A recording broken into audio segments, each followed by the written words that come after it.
এই সকলোৰে মাজত আমি কৰিছো বা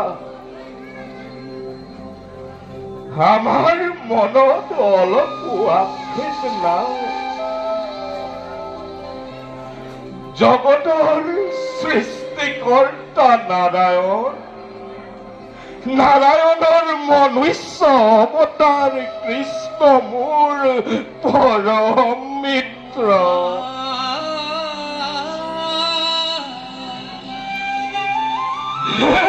মনুষ্য সমাজ